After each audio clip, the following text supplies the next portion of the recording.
Hoje nós vamos falar sobre os primeiros povoadores da Terra. No início, eu já começo para vocês a aula mostrando a imagem de um almanaque. Eu escolhi esse almanaque porque tem o livro de vocês também. A imagem é do almanaque do Piteco e do Horácio.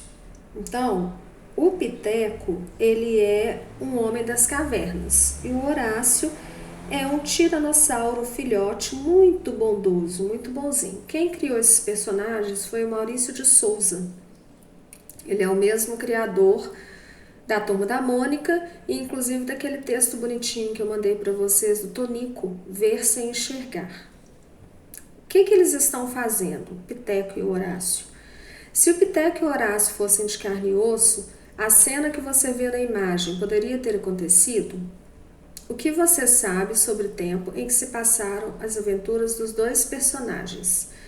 Então, essa pergunta vai ficar para vocês me responderem depois da aula, né? Será que o Piteco e o Horácio estariam juntos numa cena se a cena fosse real? A origem dos seres humanos é um tema fascinante. Descobrir a nossa história é um assunto que provoca curiosidade em todo mundo. Sobre o surgimento do homem na Terra, existem duas explicações. Uma baseia-se na religião e a outra na ciência, né? Então, as duas teorias são criacionismo e evolucionismo. Criacionismo vem de criar e evolucionismo de evoluir. Criacionismo, teoria que defende a ideia de que todos os seres vivos e toda a matéria existente no universo foram criados por Deus. Essa teoria baseia-se na Bíblia, no livro de Gênesis.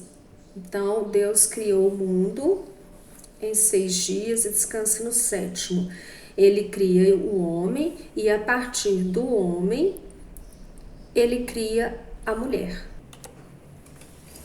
Então, gente, no livro de vocês, na página 37, tem um texto que fala sobre o Gênesis. Gênesis significa origem. Eu vou ler o trecho do relato do livro para vocês. Também disse Deus, façamos o homem à nossa imagem, conforme a nossa semelhança. Tenha ele domínio sobre os peixes do mar, sobre as aves dos céus, sobre os animais domésticos, sobre toda a terra e sobre todos os répteis que rastejam pela terra. E criou Deus o homem à sua imagem. A imagem de Deus o criou, homem e mulher os criou. E Deus os abençoou e lhes disse, frutificai e multiplicai-vos. E viu Deus tudo quanto tinha feito, e eis que era muito bom. E foi a tarde e a manhã, o dia 6º. Então, Deus, de acordo com a Bíblia, com a catequese, com a igreja, ele é que criou o mundo. Nós temos aí uma imagem muito bonita, né, da criação do mundo, é a criação de Adão. E essa imagem tenta passar para a gente a teoria do criacionismo. A Igreja Católica não aceita o evolucionismo, mas atualmente já existe uma maleabilidade, então eles aceitam mais o evolucionismo de uma forma mais, como que eu vou falar, menos carregada, né? Não seria, por exemplo, o homem foi evoluindo do macaco até chegar ao que é hoje. Né? Ele acredita que Deus criou o mundo e o homem foi evoluindo. Evolucionismo é a teoria mais aceita para explicar a origem do ser humano. Baseia-se nos estudos de Charles Darwin, que afirmou no século XIX que o ser humano e os seres vivos são resultado de um longo processo de evolução. Os seres vivos teriam passado por uma seleção natural provocada pelas mudanças no meio ambiente. Sendo assim, só as espécies capazes de se adaptarem teriam sobrevivido. Segundo humanos e macacos teriam descendido de um ancestral comum. Então, Charles Darwin acredita que nós somos descendentes do macaco. Né? A gente foi evoluindo até chegar ao que somos hoje. E a gente está em constante evolução. Existem alguns órgãos no corpo humano que não tem tanta necessidade. A gente sobreviveria muito bem sem eles, né? A vesícula, por exemplo, o dedinho do pé já é pequenininho, não é à toa, né? Ele serve de sustentação, mas ele é o menorzinho deles. A nossa orelha, o lóbulo da nossa orelha, né? Na verdade, a gente ouve com o ouvido, não é com a orelha. Seria só uma proteção. O siso, muitos de vocês não vão ter siso, porque ele não tem nenhuma utilidade. Então a gente vai evoluindo e à medida que a gente vai evoluindo, o ser humano vai perdendo algumas características. Então estaremos em constante evolução. Os primeiros hominídeos.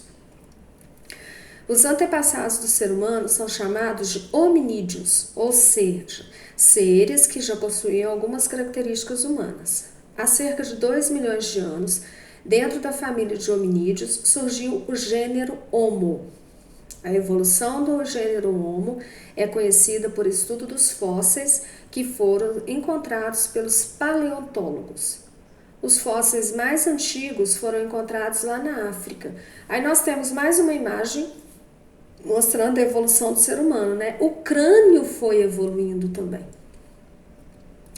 Provavelmente você já ouviu falar em fósseis, mas você sabe o que eles são?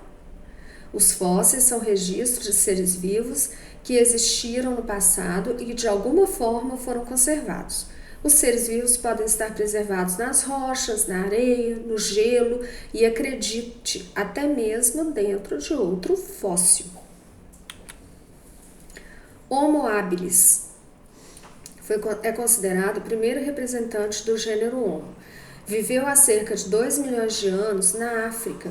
Foi chamado de Homo habilis no sentido de habilidoso, por isso habilis, um homem habilidoso, por ter construído os primeiros instrumentos de pedra e madeira utilizados na prática da caça, incluindo assim a carne na sua alimentação. Então foi o Homo habilis que ensinou a gente a comer carne. Homo sapiens neandertal. Muitos restos de esqueletos foram encontrados em cavernas, daí a expressão homem das cavernas. Praticava a caça e a coleta em grupos de 20 a 30 pessoas. Fazia sepulturas cobertas de pedra e terra para seus mortos. Por isso se acredita que tenha sido a primeira espécie a realizar cerimônias religiosas. Então, devido às sepulturas, presume-se que eles também faziam um ritual antes de enterrar essas pessoas, né? Hoje a gente sabe que isso aí é um ritual da igreja, da nossa religião. Quando eu falo religião, não é a religião católica não, viu gente? Todas as religiões. Comparação anatômica entre o crânio do homem moderno e o homem de Neandertal. Pesquisas recentes indicam que o volume do crânio do Homo sapiens neandertal é igual ou até maior do que o do Homo sapiens sapiens, que somos nós. Homo sapiens sapiens é a espécie da qual fazemos parte. Surgiu há cerca de 100 mil anos na África. Por meio de migrações, ocupou todos os continentes da Terra e até mesmo fora dela. Aí nós temos a imagem de um astronauta no espaço. Neil Armstrong, né? Primeiro homem a pisar na Lua. Desenvolveu a fala, a escrita, a capacidade de refletir seus atos, além de outras inúmeras habilidades. Sinceramente falando, eu nem sei se essas nossas inúmeras habilidades foram tão positivas assim, né? A gente também construiu a bomba atômica, a gente promove guerra, a gente come carne de morcego e ajuda a desenvolver um vírus, né? Então não sei se essas habilidades são tão positivas assim, mas a maioria é. Pré-história. Período paleolítico, idade da pedra lascada. É o período da história da humanidade que vai de cerca de 2 milhões de anos atrás até o desenvolvimento da atividade agrícola. Os grupos humanos eram de caçadores e de coletores. Sobreviviam da pesca, da caça e da coleta de vegetais. As ferramentas eram produzidas batendo pedras umas nas outras até lascá-las.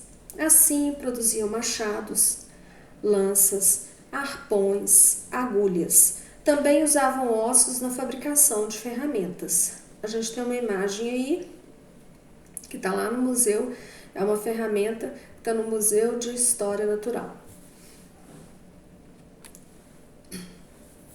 Caçadores e coletores, sociedades nômades. O que é nômade? Nômade é aquela pessoa que vive de um lado para o outro, né? Então, lá no período do Paleolítico, as pessoas não tinham moradia fixa, né? Elas não ficavam num lugar só. Elas viviam mudando de lugar quando os frutos e a caça acabavam. Então acabou, elas não raciocinavam que podia plantar e colher de novo, né? Caçou, acabou, não vai ter mais nenhum animal ali para eles poderem consumir. E aí eles ficavam mudando de um lugar para o outro. No final do Paleolítico, quando os humanos começaram a dominar o fogo, a vida mudou. Os alimentos passaram a ser cozidos e assados, ninguém mais comia comida crua. Os humanos puderam sobreviver em regiões frias e geladas, porque o fogo aquecia. Eles tinham luz durante a noite e esse fogo, essa luz, afugentava os animais selvagens. Olha a importância da descoberta do fogo. Escultura paleolítica. Os humanos do Paleolítico já produziam arte, sendo comum estatuetas femininas denominadas de Vênus, relacionadas possivelmente ao culto da fecundidade e também da sexualidade. Pinturas rupestres. Além de utensílios, outros vestígios humanos dos grupos caçadores e coletores foram encontrados, sobretudo nas paredes das cavernas. São as pinturas rupestres. Em algumas aparecem figuras humanas, mas a maioria é de mãos abertas e de animais, principalmente mamutes, cavalos e bisontes. Aí nós vamos entrar no Neolítico, Idade da Pedra Polida. No período Neolítico, cerca de 10.000 anos antes de Cristo, o ser humano aprimorou a técnica de produzir ferramentas de pedra, pois começou a polir a pedra e dessa forma aumentou a eficiência de suas armas e ferramentas. Porém, o acontecimento que marca o início do Neolítico foi o desenvolvimento da agricultura, que ficou conhecido como Revolução Agrícola. Então, vamos analisar o que já foi dito. Ele vivia da caça, da coleta, da pesca, era nômade, não tinha consciência de que se ele plantasse, por exemplo, ele podia colher de novo. Então, ele ficava circulando, andando de um lugar para o outro. Depois, ele descobre o fogo. O fogo é uma descoberta incrível, porque ele aquece, ele ilumina, ele cozinha, né? E o homem começa a perceber que começa a evoluir, né? Vamos dizer assim, olha aí a teoria evolucionista. E aí ele promove a revolução agrícola. Ele começa a plantar, a colher e a armazenar. Cerca de 10.000 anos antes de Cristo, a Terra passou por uma grande mudança climática. As temperaturas se elevaram e as camadas de gelo que cobriam parte da superfície terrestre recuaram. Os animais, acostumados a climas frios, desapareceram e a carne tornou-se menos abundante, o que forçou o ser humano a buscar outras fontes de alimentos. Dessa forma, foi desenvolvida a técnica agrícola e os agrupamentos humanos começaram a domesticar os animais, como cachorro, cabra, ovelhas e bois. Acredita-se que foram as mulheres que começaram a praticar agricultura. Nossa, né? Mulher, né, gente? Então, a gente começou o plantio e a gente percebeu que podia armazenar a colheita. Sociedade de agricultores e pastores, sedentarismo. Então, olha só, a partir da Revolução Agrícola, o homem deixa de ser nômade e passa a ser sedentário. Então, ele percebe que ele pode fixar moradia e sobreviver muito bem num lugar só. Os seres humanos passaram a produzir o próprio alimento e não precisavam mais se mudar constantemente. Passaram a se fixar em um território e a formar aldeias. Com mais oferta de alimento, a população cresce, aumentou o número de crianças e as pessoas passaram a viver mais. A alimentação também era melhor, né? Não comiam só carne, tinha outra variedade na alimentação. Nós temos uma imagem aí, uma parte mostra o nomadismo e a outra a partir do momento que eles começam a praticar o sedentarismo. Aí houve a divisão do trabalho, eles fixaram moradia e realmente tinha que ser dividida, né, os afazeres. Nas aldeias, o trabalho era dividido por idade e sexo. As mulheres eram responsáveis pela agricultura, preparo do alimento e criação das crianças. O homem caçava, cuidava do rebanho e da segurança do grupo. Idosos e crianças não trabalhavam. Aí quando chega lá na Revolução Industrial, as crianças começam a trabalhar, né? É um paradoxo, né? Não existe, não tem como explicar isso aí. Já antigamente eles entendiam que crianças não podiam trabalhar em serviço pesado. Hoje mudou alguma coisa. A mulher já não é responsável pela agricultura, mas a gente continua sendo responsável por preparar os alimentos e por criar as crianças. E a função do homem é prover a casa. Novas tecnologias foram desenvolvidas.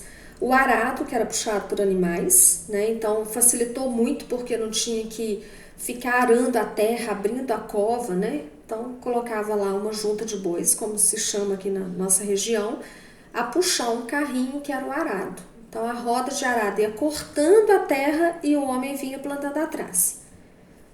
Novas técnicas de adubação e irrigação do solo possibilitaram o aumento da produção de alimentos e a existência de excedente. Excedente é aquilo que sobra. Eu consumo o que é necessário para mim e o que sobra eu posso vender, comercializar. Naquela época era uma troca. Assim, algumas pessoas puderam se dedicar a outras atividades, como carpintaria, produção de cerâmica, metalurgia, construção de casas, tecelagem, acontecendo uma crescente divisão do trabalho. As pessoas começaram a trocar produtos que produziam por outros de que necessitavam. Surgiu assim o comércio. Aí nós temos alguns exemplos também de instrumentos que foram criados. A enxada, a foicinha, faca, colher, machado, né, foi evoluindo aos poucos.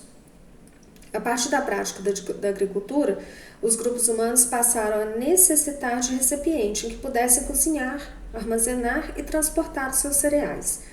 A cerâmica veio para atender essas necessidades, sendo utilizada para fazer panela, vasos, jarras, entre outros. Aí eu tenho alguns exemplos para vocês de imagens de recipientes de barro. A idade dos metais. Por volta do ano 7000 a.C., os seres humanos desenvolveram a metalurgia. Começaram a produzir instrumentos de metais. O primeiro metal trabalhado foi o cobre, usado principalmente para fazer utensílios e enfeites, pois era pouco resistente. Por volta de 3000 a.C., da mistura do cobre com o estanho surgiu o bronze, mais resistente. Tempos depois, os humanos conseguiram fundir o ferro, que era mais resistente que o cobre. Então vamos rever rapidinho o que eu expliquei para vocês. Pré-história. A pré-história teve 3 fases: o paleolítico, o neolítico e a idade dos metais. No paleolítico, caça e coleta, arco e flecha, nomadismo, domínio do fogo e pintura rupestre. Neolítico, agricultura, pastoreio, sedentarização, cerâmica e tecidos. E a idade dos metais, metalurgia, agricultura intensiva, escampos, cidades e o surgimento do barco à vela. Bom, a gente finaliza aí o surgimento do homem na Terra.